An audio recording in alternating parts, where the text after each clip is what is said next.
Good morning सभी को। Welcome to the day 6 of my new challenge series, जो कि 45 दिन का सीरियल सीरीज़ है। तो अभी उठ गया हूँ, बिस्तर सही करके मैं गर्म पानी पीऊँगा और सीधे वॉशरूम निकलूँगा। चैलेंजिंग पता है क्या आज का चीज़?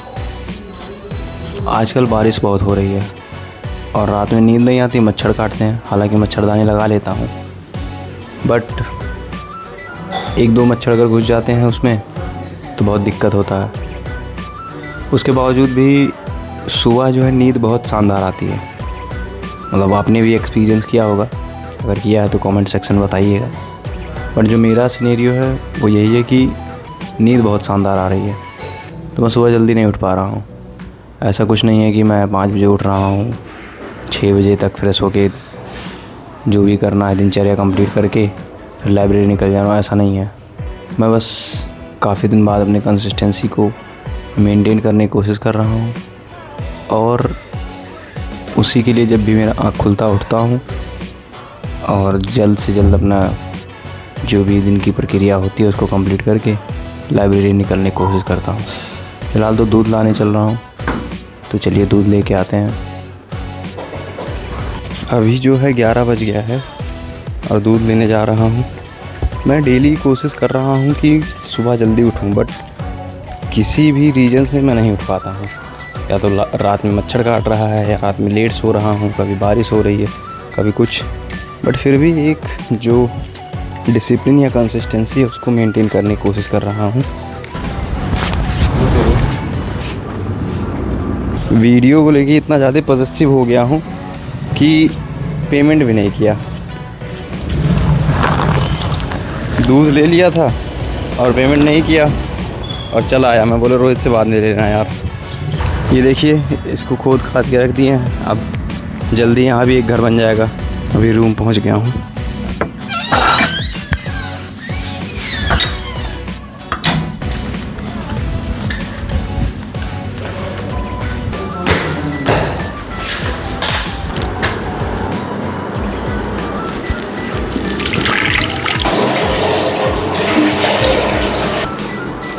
अच्छा, बेस्ट थिंग पता है कि आपको कि ब्रश किया, मुंह धुला, तुरंत नहा लीजिए।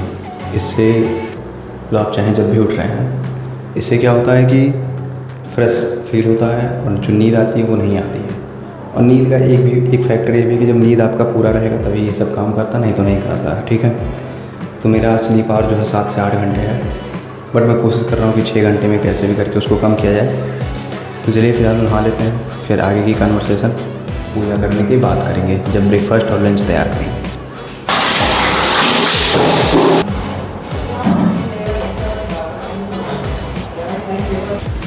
दोस्तों, अभी मैं हनुमान चालीसा पढ़ रहा था, तो एक चीज़ नोटिस किया, वो ये है कि जब आप किसी चीज़ को डेली पढ़ेंगे ना, तो चैंटिंग जिसको बोलते हैं, तो चैंटिंग करते करते अपने आप याद हो जाता है। तो पहले मैं किताबों से पढ़ता था जो हनुमान चालीसा आता है, बट अभी ये सीन है कि बिना किताब के सारा मंत्र याद हो गया है, अब जो भी उनका हनुमान चालीसा है।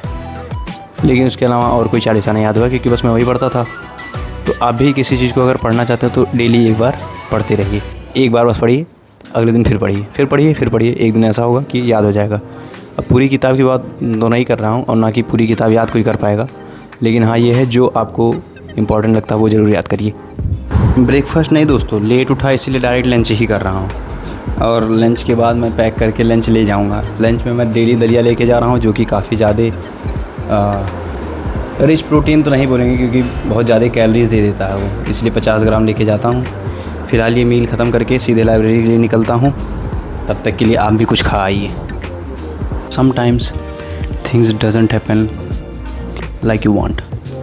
जैसे कि आज मैं ही सुबह उठा, सोचा था लाइब्रेरी चला जाऊँगा, बट सीन ये हुआ कि लाइब्रेरी नहीं जा पाया, क्योंकि रूम जो है वो ऑर्गेनाइज नहीं था। मेरे मन में ये भी एक कन्फ्यूजन क्रिएट हो रहा है कि मुझे अभी प्रीवियस ईयर करना ही चाहिए, वो तो मस्ट है, बट वही है कि एक अलग कॉपी बनाना है। तो सब कुछ मैं सोच चुका था पिछले 3 साल में देखा जाए तो। अब मैं चीज़ों को धीरे धीरे ऑर्गेनाइज कर रहा हूँ, और फर्स्ट टाइम ये मैं कैमरे के सामने वीडियो रिकॉर्ड करके बोल रहा हूँ। इसके पहले मैंने वॉइस ओवर किया, मतलब तरह तरह के एक्सपेरिमेंट करता रहा, बट एडिटिंग भी सीख ही रहा हूँ। फ़िलहाल लाइब्रेरी में जाने का एक ही रीज़न था, वो है मेरा रूम जो है डिसऑर्गेनाइजेशन। अभी इसको ऑर्गेनाइज़ करूँगा और फिर 4 बजने वाले हैं। अभी कितना बज रहा है? 3:12 हो रहा है। 4 बजे जिम चला जाऊँगा, उसके बाद मैं लाइब्रेरी जाऊँगा अगर मन करता है तो। वैसे मेरा मन तो अभी नहीं है क्योंकि रूम ही नहीं सही कर पाया हूँ, सुबह से ही लगा पड़ा हूँ। तो यही है, चलिए रूम को ऑर्गेनाइज़ कर लेता हूँ। और एक कन्फ्यूजन ये भी है कि गवर्नमेंट एग्ज़ाम को लेके कि गवर्नमेंट इतना करप्ट हो चुकी है कि उसमें कुछ कहा नहीं जा सकता। कल ही यूपीएससी का कट ऑफ आया जो कि 373 आउट ऑफ 400, इट मीन्स 3.5%। अब इतना ज़्यादा हाई कट ऑफ जाएगा तो बंदा कैसे तैयारी करेगा, कैसे उसका मोरल्स जो है वो हाई रहेगा, मोटिवेट कैसे रहेगा। मेरे 22 तारीख को नंबर दिखाए जाएंगे, but if I am not wrong I will get my think 352 marks. तो वही है, इसके पहले भी मैं फ़र्स्ट ब्लॉग में अपने बता चुका हूँ कि अभी तक फाइनल मेरिट आउट हुआ हूँ और 1 नंबर से भी कट ऑफ मेरा रह गया। तो चलिए फ़िलहाल इस पर नहीं जाते हैं, अभी रूम ऑर्गेनाइज़ करते हैं और आगे की जो मतलब कंसिस्टेंसी वीडियो बनाने का और पढ़ाई को लेके है उस चीज़ को कंसिस्टेंट रहने की कोशिश करता हूँ। अभी भी मेरे पास 8 घंटे बचे हैं, तो टिल देन बने रहिए, मिलते हैं आपसे थोड़ी देर बाद। तो अभी मैं जिम निकल गया हूँ, जिम के लिए जा रहा हूँ। तो रूम अभी भी ऑर्गेनाइज़ नहीं हुआ है, बट मैं पूरा कोशिश करूँगा कि शाम तक ऑर्गेनाइज़ हो जाए।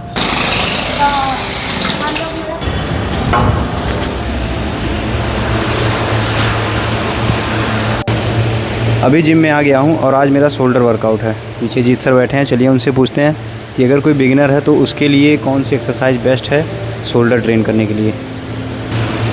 जीत सर, अगर कोई बंदा एज अ बिगिनर है और उसको शोल्डर ट्रेन करना है तो आप 3 एक्सरसाइज बताओ जो हम परफॉर्म कर सकते हैं, लेकिन बिगिनर लेवल। मेरा तो इंटरमीडिएट लेवल है, लेकिन बिगिनर लेवल के लिए आप बताइए।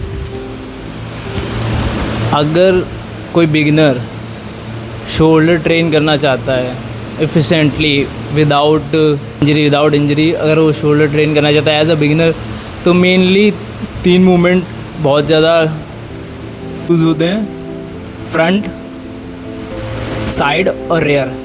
फ्रंट डेल्ट के लिए हम लोग ओवरहेड शोल्डर प्रेस कर सकते हैं। साइड के लिए साइड लैटरल इज बेस्ट है, बेस्ट एक्सरसाइज वही है शोल्डर की। और overall side look 3D side look के लिए हम लोग रेयर डेल्ट ट्रेन करना चाहिए। मैंने देखा है कि लोग रेयर डेल्ट नहीं ट्रेन करते हैं, तो रेयर डेल्ट के लिए बेस्ट एक्सरसाइज आप कौन सी बताओगे?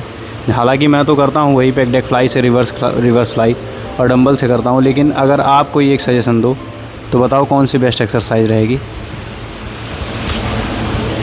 एज अ बिगिनर शुरुआत में तो आपको अगर माइंड मसल कनेक्शन फील नहीं होता और बिगिनर हैं आप, तो आपको रिवर्स पेक डेक करना चाहिए क्योंकि उसमें स्टेबिलिटी ज़्यादा रहती है और फील अच्छे से होता है रेयर डेल्ट। और फेस पुल भी कर सकते हैं, लेकिन फेस पुल में उतना बिगिनर को नहीं फील होता है कंपैरेटिवली इंटरमीडिएट या हायर लेवल। रेयर डेल्ट के लिए हम लोग रिवर्स पेक डेक अच्छी एक्सरसाइज होती है, और साइड के लिए साइड लैटरल और फ्रंट के लिए फ्रंट ओवरहेड प्रेस। तो यही एक्सरसाइजेज है दोस्तों। चलिए फ़िलहाल मैं भी स्टार्ट करता हूँ। अभी आज क्या ट्राई करूँ, आज कौन सी करूँ?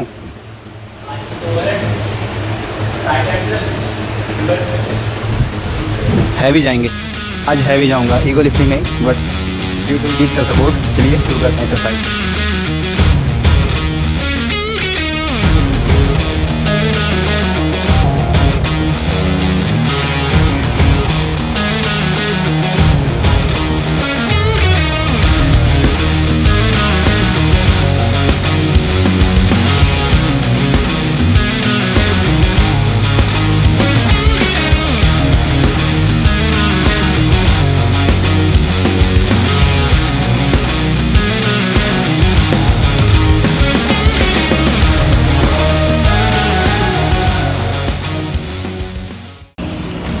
तो अभी जिम से निकल गया हूँ, जा रहा हूँ रूम पे। कुछ पोस्ट वर्कआउट मील तैयार करूँगा और खा के जो रूम डिसऑर्गेनाइज है उसको सही करके फिर कल से मैं लाइब्रेरी जाऊँगा और अपनी कंसिस्टेंसी को मेंटेन करूँगा। और हाँ, खाने के बाद थोड़ी देर पढ़ाई करूँगा, जो कि नहीं कर पाया हूँ। 1 घंटा ऐसे, बट पढ़ाई करना ज़रूरी है। गट हेल्थ ठीक करने आज डिनर में दही चावल खाऊंगा और उसके बाद वॉक करूंगा। अपना जो स्टेप काउंट है उसको कंप्लीट करके आज का दिनचर्या ख़त्म करूँगा। पहले डिनर ख़त्म कर लेते हैं। तो अभी रात के 12 बज रहे हैं और डिनर में चूड़ा दही खा के वॉक कर रहा हूँ। इससे ये है कि रात में वॉक करने से डाइजेशन सही रहता है, और फिर दूसरी बात यह है कि जो शुगर स्पाइक होता है वो बहुत तेज़ी से नहीं होता। तो या तो खाने के पहले आधा घंटा पहले आप सलाद खा लीजिए, तब भी सेम आपको रिजल्ट मिलेगा, या फिर खाने के बाद 10 मिनट का वॉक कर लीजिए। तो मैं जनरली खाने के बाद ही वॉक करता हूँ और काफ़ी अच्छा फील होता है। तो आज के लिए इतना ही था, मिलते हैं आपसे कल। तब तक के लिए बने रहिए। Keep learning, keep exploring, and if you like my video, do share and subscribe. Good night.